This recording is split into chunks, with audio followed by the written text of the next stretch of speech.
Bonsoir. Ce soir, on vous emmène loin, entre Halifax, Canada, et San Francisco, États-Unis. Loin dans le temps, des années 10 aux années 30, au moment de la Grande Dépression. Pour évoquer le magnifique roman de Valentin Imhoff, le titre est « Le blues des phalènes », c'est paru aux éditions du Rouergue dans la collection Rouergue Noir. Au début du roman, nous sommes dans les années 30, la crise de 1929 enfonce dans une gangue, comme dans un trou noir, la majorité des Américains, et nous allons découvrir 4 personnages qui vont tour à tour raconter leur vie, leur fuite plus exactement, un chemin pavé de sang et de malheur. Des souvenirs plus lourds que les pierres. Le premier, Milton, il arpente le désert. Il a depuis longtemps tourné le dos aux hommes pour embrasser le vide. Il écrit et réécrit une lettre dans sa tête. L'obsession jusqu'à la folie, jusqu'au fond de la mine où il se terre. Et c'est au tour d'Arthur de se raconter. Vétéran de plusieurs guerres, en rupture de banc avec sa famille, mineur depuis plusieurs générations. Pas doué pour la mort, mais la mort, il s'en est fait une spécialité, un métier. Et cette mort, il l'a surtout ramenée dans sa famille, puisqu'en débarquant d'Europe à la fin de la guerre, il a ramené la grippe espagnole.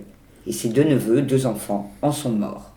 Puis nous découvrons Pekka, une fille débordante d'énergie, qui change de vie en changeant de nom.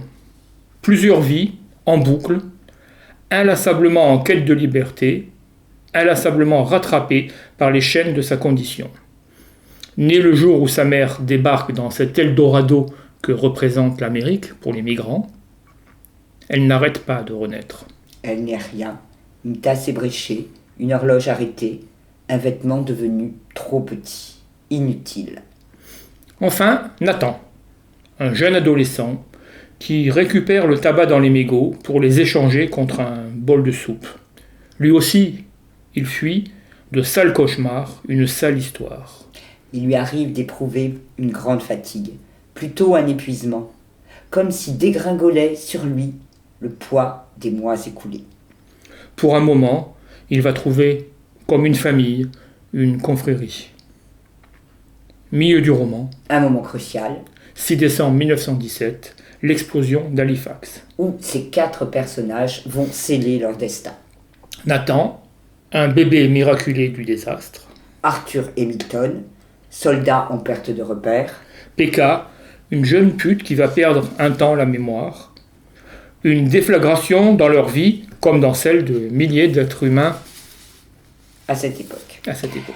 Petit extrait, le sol qui se convulse et secoue le matelas. L'onde tellurique pénètre par la peau du dos, traverse les vertèbres, remue le bide. Une formidable ébullition qui s'empare de l'intérieur et déborde et se propage. Après ces scènes hallucinantes, racontées avec beaucoup de virtuosité par l'autrice, qui nous fait vivre donc les désastres tout à la fois humains mais aussi sociétaux, on va retrouver nos personnages dans le souffle de l'explosion, quelques années plus tard. Nathan, parmi les hobos, ceux qui s'accrochent sous les trains pour voyager ou qui se jettent dans les wagons. Georgia, alias Pekka, alias Jane, qui semble avoir retrouvé un semblant de sérénité avec Curtis, un monstre de foire. Un freak. Ils participent ensemble à l'exposition universelle de Chicago. Arthur, paumé, mais qui va trouver un nouveau sens à sa vie dans les luttes sociales, dans les syndicats, aux côtés des ouvriers en grève. Parce que regarder faire, c'est servir l'autre camp. Regarder faire, c'est se trahir et renoncer à l'humanité. Enfin, Milton, dans son désert, au bout de sa folie, de ses hallucinations, qui déchire ses mensonges et sa culpabilité. Il n'est qu'une cosse incurablement vide. 4 phalènes donc, qui se brûlent dans ces années où l'Amérique est tombée au plus bas, laissant des millions d'êtres humains dans la boue. Un peuple d'anonymes qui ne sont plus des personnes, qui ne sont plus rien, devenus inutiles, transparents depuis qu'ils sont chômeurs, devenus encombrants, devenus des nuisibles, des moribonds que la récession ne se lasse pas de siphonner. Parce que dans ce roman, la narration, c'est aussi une bombe à fragmentation. On apprend par de courts chapitres un éclat, une bribe de vie de chacun des protagonistes. Et ça nous saute à la gueule, à chaque fois.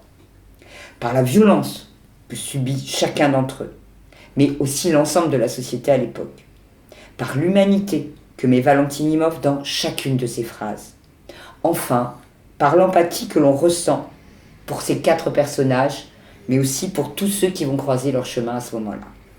C'est un roman qu'on a à la fois envie de lire vite, tant on est proche, près des personnages et de leur destin, mais aussi un roman où l'on prend le temps de déguster chaque phrase comme des petits bonbons de littérature. Un roman de la crise, un roman noir donc, magistral. On pense comme référence à Erskine Caldwell, Matinée de Harry Cruz. Caldwell, Cruz, pas mal comme référence, et totalement justifié. Bonsoir. Bonne lecture.